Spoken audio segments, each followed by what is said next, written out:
Y'all know what's going on. It's time for another episode of Doing Time with Joe. I'm your host, Joe Baker. Today I'm going to share with you how this one guy that I know pretty well created a situation for himself that he couldn't live up to, right? And I thought about it because this guy got out.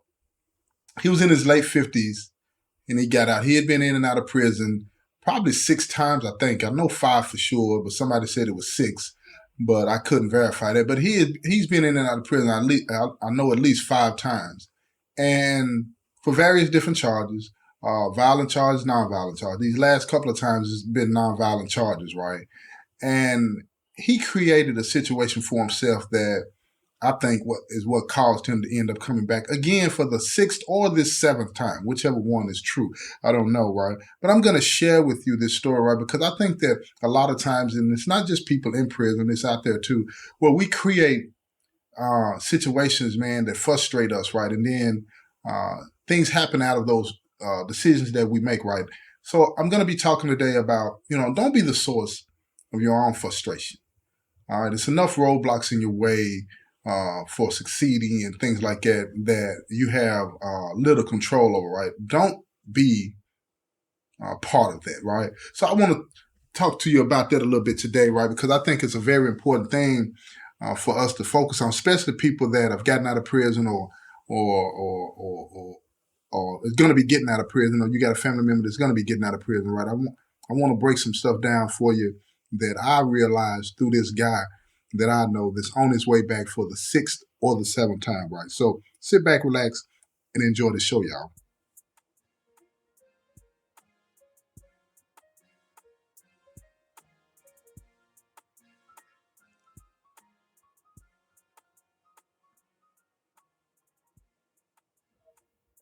What's up, y'all? Look here.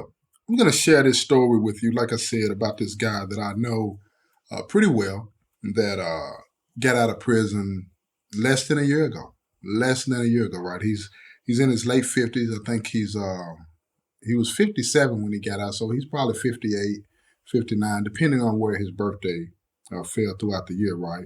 But this guy, y'all, look here. In here, he was walking around. Don't get me wrong, I'm not trying to be mean.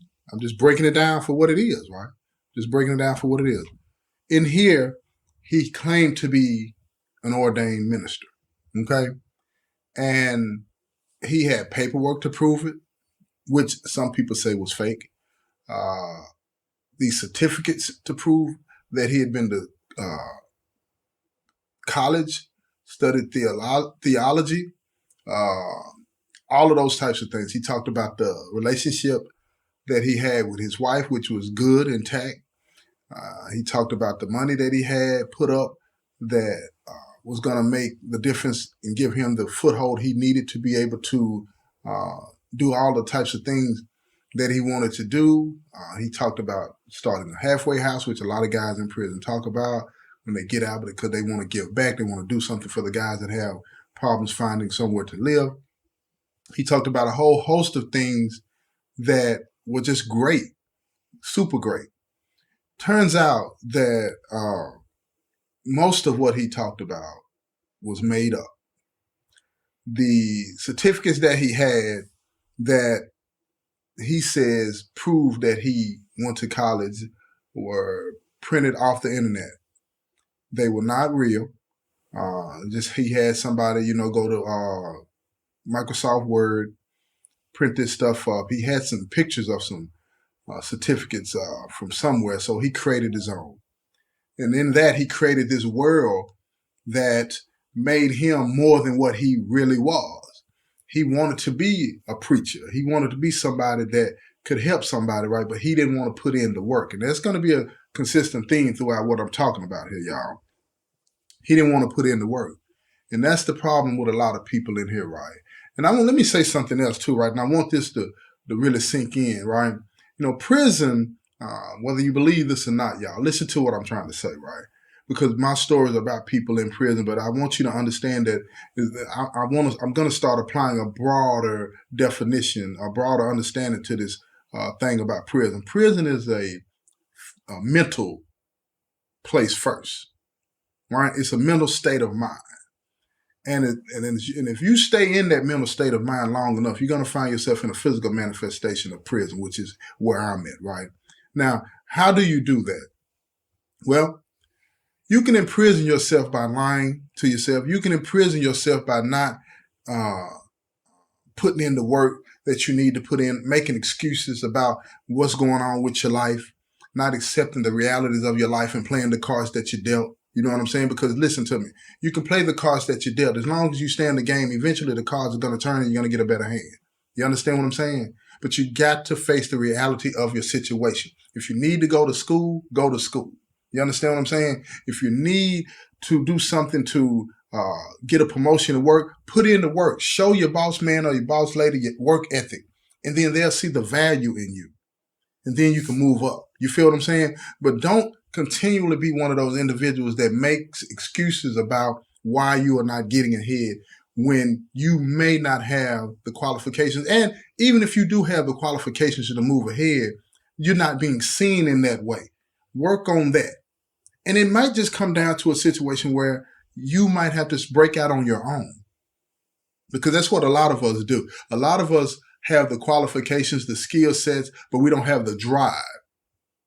So we'll work for somebody else and we'll be frustrated and blame them or blame the career path that we've chosen as the reason that we're not being successful, when the reason lies with yourself in most situations. Don't get it twisted.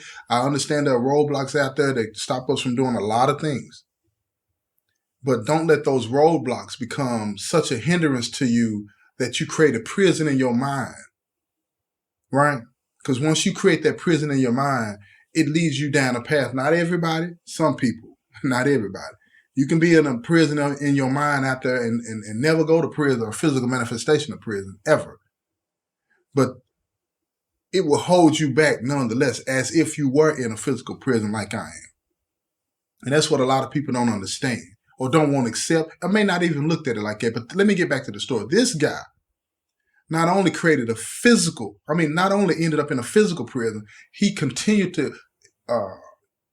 hold himself in a mental place, in a mental prison, because he refused to accept the facts about himself. He wanted to do a lot of good things like a lot of people in prison do. Like Pac said, prison is packed with promise makers, never realizing the precious times that be wasted. You understand what I'm saying? Y'all understand what I'm saying? We sit in here and we talk about all of these beautiful things that we want to do for ourselves and for the other people that are going through the same struggle that we are, but we never put in the work that we really need to put in. We think that we can build this house on sand, meaning selling drugs, doing all of these types of things that are going to erode at the foundation. And then we wonder why things are not working out. And then we go to our, particularly black and brown people, we'll go to our usual go-to, it's these white folks. Now, I'm not saying that roadblocks are not in our way. I'm never going to say that. That'll be foolish and naive, because they are. But don't let the roadblocks define you. Don't let those roadblocks hinder you so badly that you defeat yourself. Because this brother, I talk to this brother almost every day. Almost every day. And he had been in and out of prison, like I say, for going on 30 years while I've been sitting here. And if I sound frustrated, it's because I am. Because I'm looking at him and I'm thinking about, like, man, what is it? What is it about you that you're not getting? Forget all of the stuff that everybody else is saying and what's going on with people and why this person won't give you a job and why your wife is sick of you and all of these things. What is it about you that you're not getting? So when I'm talking to him, he's sitting there, he's looking at me, he's kind of thrown off, you know what I'm saying, that I'm talking to him that way, because I'm trying to get him to understand that you keep getting chance after chance after chance, and then you sit in here and you create this illusion of what's really going on with you, and you never address what's really going on with you. This man had created fake paperwork that showed that he went to college and studied theology and that he was a preacher. He wasn't no preacher. He was a fraudster. He talked about the relationship with his wife, but see, I wasn't paying attention to him like I should have been. Well, now, you know what? I wasn't paying attention to it like that. So I didn't notice that he never really got on the phone and called anybody. He never went to visit. Now, people don't go to visit for different reasons, but his wife, the way he talked about his wife, and his wife lived in the city right here, 15 minutes away, 20 minutes away, 30 minutes away from the prison, and he never went to visit. I don't think I ever seen him on the phone. Now that I think of it, I don't think I ever seen him on the phone. I don't think I ever seen him getting any mail. None. And then, even go back to the day that he left prison, nobody picked him up. Nobody come pick him up. If his wife lived 30 minutes away, she would have been here. Now, sometimes situations call for this, that, and the third. She might have been at work or whatever the case may be. But if your husband been gone for 6, 7 years, I think you're going to take one day off to come pick him up. At least one. At least one. But it turns out that his wife didn't want nothing to do with him. She was tired. She was sick. She was broken. She was broken. And then when he got out, he gets him a phone. You got to have a phone. And he writes people in here telling them he's doing fine. This isn't they call me. And sometimes when people called him, he took the calls, and sometimes he did. But he was creating this life for himself out there that was an illusion. Because don't get it twisted. People in the penitentiary talk to other people that have gotten out of the penitentiary. And you know, everybody knows the street talks, y'all. The streets talk. So the rumor started to float around that this guy that I'm talking about had jumped back in the streets. He was hustling again. Selling pills. Selling heroin. All of these types of things. He was back at it, y'all. But that's how the streets are. It ain't no secrets. Everything that was going on with him, people in here was knowing, but you had a couple of guys, and what really got me is that you had this one young guy that you had that in prison. You have these young people that they look for a father figure. Somebody that they can trust, somebody they can open up to. And it was this one guy that he came in, he was 19 years old, and he got close to this dude. There wasn't nothing funny about it. He got close to him. You know what I mean? And when he got close to him, this guy, because he was presenting himself in a way in here that he was a minister, that he was a man of the cloth. And don't get me wrong, he studied the word. He did the right thing in here. You feel what I'm saying? On the surface. But deep down, he was lying. He was pretending to be somebody that he wasn't. Maybe pretending to be somebody that he wanted to be. So this young person, he didn't realize it like I didn't realize it. He gravitated toward him and he trusted him. And now this young person is thrown off at the fact that this person is back. It messed up his psyche. It's like if a person like him can't make it, what chance do I have? And it just threw him out. And that just really frustrates me because, you know, the Bible says you're not supposed to become a stumbling block. And you can become a stumbling block by being deceitful about who you really are. Not facing who you really are and doing something about it. He presented himself to this young person like he was doing the right thing. And this young person started to pattern himself behind him. At one time, I'm like, he even sounded like him when he tried to talk. His mannerisms started to mimic him because he respected and he looked up to him so much. But then when he came back, it's like he was distraught. It was almost like him seeing his father come back. And he was upset and he didn't want to even talk to him. He didn't even want to talk to him. He said, man, I ain't got no words for you, man. And that just really hit me because how many times have men in his life disappointed this young man? His father, his uncles. How many times had he been disappointed and turned away from the people that were entrusted with doing the right thing by him? And now here it is again. And that's what goes on with us.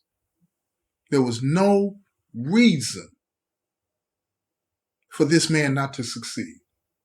He had all the opportunity in the world to succeed when he got out.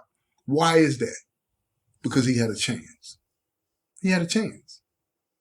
And I'm not finna blow the horn or toot the horn of the system, but the system had set him up with a job. The system had offered him the opportunity, and he stayed at a halfway house temporarily, but what he told us, that he had to stay at the halfway house for 90 days and then he would be with his wife because they wanted him to get acclimated to being out there. I understand that, but the truth was he had to stay at this halfway house because his wife didn't want nothing to do with him. And he was working at the job, but he got so frustrated at the job because he had to work. He had to work, y'all. So trying to live up to this ideal that he put out there about himself, that it caused him to be frustrated. And that's what I want to get to about this episode. When you create this illusion, this world that you know is not real for yourself, and things don't turn out. See, what happens is you start to believe your own lies. When you start to believe your own lies, then you get caught up. And then when the things that you start to believe don't come true because you haven't put in the work, you're not a pastor. You don't have this great relationship with your wife. You don't have all this money put up. So when reality hits you, it's like, what's going on? It's like you're almost insane. You're mad that your wife don't want to talk to you now that you're out because she didn't talk to you while you was here. What would make you think that she would talk to you when you were out? Because you kept lying to yourself for 6 years, telling yourself that she loved you and y'all had this perfect relationship. So you didn't see any need to work on anything. You didn't see any need to work on the problems. He didn't see that. He wasn't a pastor. He'd never been to college. But if that's what he wanted to do, good for him. Go to school. Go to school. He could have easily done that. Because let me tell you something, the man knows the word. He knows the word. I think it would have been easy for him if he would have gone to college for that. But no. He even went so far when he talked about being a pastor. Now, I don't know how this works, you know what I'm saying? But he said that he even had an internship at one of the biggest churches in Nashville, that they were going to let him become a junior pastor or something like that, right? You know what I'm saying? Starting out teaching Sunday school and then he would move up. He even said that. None of that was true. He didn't even know these people. But he had told himself all of this stuff, and then when it didn't come true, he crashed out. And he started selling drugs. And then people in here knew he was selling drugs before he even got caught. And then when he got caught with selling drugs. He got a domestic on him because he doesn't want to beat his ex-wife because she don't want nothing to do with him. And she's found somebody else. She's moved on. They're divorced. She's moved on with her life, but he couldn't take that because in his mind, she was his. And then when he leaves the scene after he done put hands on her, guess what? The man gets stopped. He gets caught. He's got a gun. Convicted felon with a gun. Oh, my goodness. Back in stride again. So that prison that he had created in his mind with all the lies and the deceit, again, here we go. It becomes a physical manifestation. And he's back. And the reason I wanted to do this episode and say the things that I'm saying is because don't cause yourself to be frustrated with who you are. Don't do that. Focus on all of your shortcomings. Listen to me. There's nothing wrong with not being up to par according to your standards. But when you recognize that, you can work on that. That's what you have to do. Look at yourself. Take a hard look at yourself and say, man, I'm not good at this. I don't know nothing about that. I don't think I can do this, but I want to do these things. So when you say that, then you put in the work to do them. Stop making excuses, man. We got too many people getting out of prison and coming back within the first 3 years. Almost 70% of the people that get out of the penitentiary are back within the first 3 years, y'all. Now think about all of the people that they've told that they were going to get it right, all the people that depend on them, and now they can't depend on them. Think about that. So if you're one of those people, think about the people that depend on you. Think about the people that care about you, because that's what you need to do, right? And I'm going to end it right there. This has been another episode of Doing Time with Joe. I'm your host, Joe Baker, and I say peace, y'all.